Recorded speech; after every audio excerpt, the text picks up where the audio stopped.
საზოგადოების ნაწილი პატრიარქის საშობაო ეპისტოლეს იმ ნაწილს უპირისპირდება, სადაც ხელოვნურ განაყოფიერებასა და სუროგატ დედებზეა საუბარი. წლევანდელ ეპისტოლეში ილია მეორემ ოჯახური ფასეულობების შენარჩუნებაზე ისაუბრა და დაგმო აბორტი და ხელოვნური განაყოფიერება. შეიძლება ოჯახი იყოს ბედნიერი, სადაც სუროგატი დედის მიერ დაბადებული ბავშვი იზრდება, ეს პატარა ხომ თავიდანვე გაწირეს უსიყვარულობისათვის, მიუსაფრობისა და მარტოობისათვის. იგი კეთილდღეობაშიც კი რომ გაიზარდოს, მუსლატყოფნის პერიოდის ამ სიმძიმეს ვერაფრით შეცვლის და ეს აუცილებლად იჩენს თავს ზრდასრულ ასაკში. პრობლემატურნი იქნებიან ის ბავშვებიც, რომლებიც ხელოვნური განაყოფიერებით დაიბადნენ და მათი სიცოცხლე მრავალი ემბრიონის განადგურების შედეგად განვითარდა. კათალიკოს პატრიარქის საშობაო ეპისტოლეს ამ ნაწილს კრიტიკული გამოხმაურებები მოყვა საპარლამენტო ოპოზიციაში.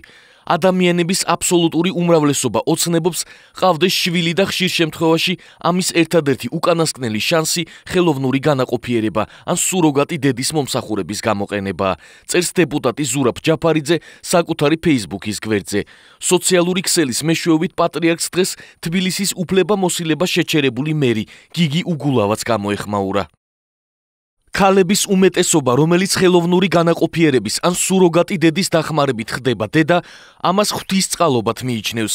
ამიტომ ჩემი აზრით ეკლესია ასეთ მშობლებსა და მათ შვილებს მეტ ყურადღებას უნდა უთმობდეს და არ უნდა რიყავდეს. ის რომ თანამედროვე სამყაროში სამეცნიერო პროგრესმა შესაძლებელი გახადა უშვილობის პრობლემის მოგვარება, იგივე სწავლებით, ასევე ღვთისნება.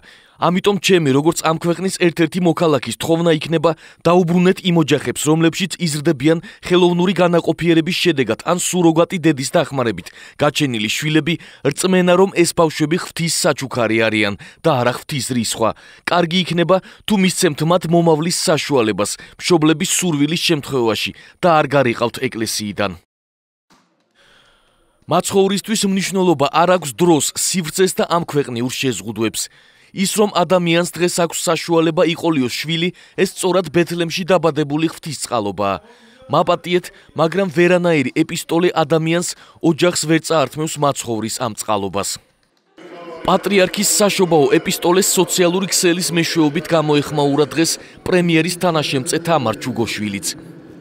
განსაკუთრებით ვულოცავ ხელოვნური განაყოფიერების და სუროგაციის გზით დაბადებულ სრულიად არაჩვეულებრივ პატარებს, მათ ოჯახებს, სუროგატ დედებს, უმცირესობათა ჯგუფის წარმომადგენლებს, ქალებს, რომლებიც თურმე ვიღაცას უნდა ვემორჩილებოდეთ, გოგონებს, რომლებიც თურმე ფსევდოკულტურითა და ცრუ თავისუფლებით არიან გატაცებული და ყველა სხვას, ვისაც დღეს გული ეტკინა. დარწმუნებული ვარ, ღმერთს განსაკუთრებულად ვუყვარვართ.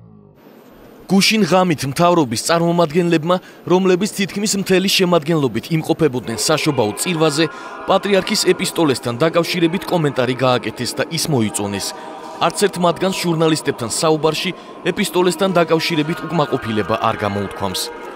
ისევე როგორც ყოველთვის პატრიარქის წლევანდელი ეპისტოლე იყო ძალიან ღრმა, ასე ვთქვათ, შინაარსობრივად ძალიან დატვირთული, ძალიან საინტერესო. როგორც ყოველთვის ეს ეპისტოლეც ღრმა სიბრძნით იყო გამსჭვალული და მასში აღნიშნული იყო პრაქტიკულად ყველა აქტუალური მიმართულება, რაც დღეს აწუხებს ქართულ საზოგადოებას, საქართველოს მოსახლეობას და მითითებული იყო ამ პრობლემების გადაჭრის გზები.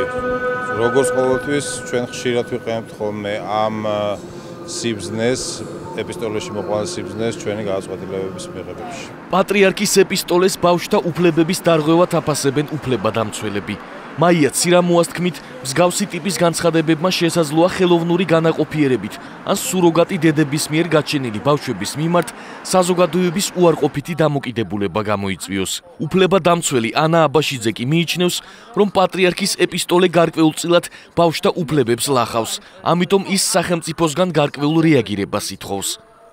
ჩვენ ახლა რაღაცნაირად ამ ადამიანებს, ვინც ეს ასე ვთქვათ, სუროგაციის ან ხელოვნური განაყოფიერებით გააჩინეს შვილები და შეიძლება ამით საკუთარი ოჯახები გადაარჩინეს, საკუთარი თავი გადაარჩინეს, საკუთარი როლი დაინახეს, ხო, ამ მასში ყოფაში, რაღაცა მორალური დილემა გაუჩინეთ. აი მორალური დილემა ვიყავი თუ არა მე სწორი და ეს უკვე ძალიან რისკის შემცველია. განსხვავებულისადმი ჩვენ საზოგადოებრივ საზოგადოებას აქვს საკმაოდ დიდი აგრესია და გამოდის რომ ამ ჯგუფის ადამიანებს ჩვენ ამ აგრესიისთვის ვწირავთ. თავად განცხადების გაკეთებაც კი უკვე იყო ემოციური ხასიათის ძალადობა ამ ბავშვებთან დაკავშირებით. თქვენ წარმოიდგინეთ, რამდენი 1000 ბავშვი ადევნებდა თვალს გუშინ აი ამ გამოსვლას და მათი ემოციური განწყობები და მათი აღქმა აი ამ დამოკიდებულებასთან დაკავშირებით, რაც იყო რომ ისინი ბედნიერები ვერასდროს ვერ იქნებიან, ისინი არ არიან სრულფასოვანი ადამიანები, ეს უკვე ჩვენთვის და ადამიანის უფლებების თვალსაზრისით ეს უკვე არის მათი უფლებების დარღვევა. სოციალური მომსახურების სააგენტო ეს არის დაწესებულება სახელმწიფოს მხრიდან, რომელიც არის მეორეულობისა და მზრუნველობის ორგანო. ანუ ეს არის ერთადერთი ორგანო, რომელიც, თქვათ, მშობლების შემდგომ არის პასუხისმგებელი ქვეყანაში იყოს დაცული ბავშვთა უფლებები. შესაბამისად, მათი მხრიდან რეაგირება ეს არის მათი კანონიერი ვალდებულება.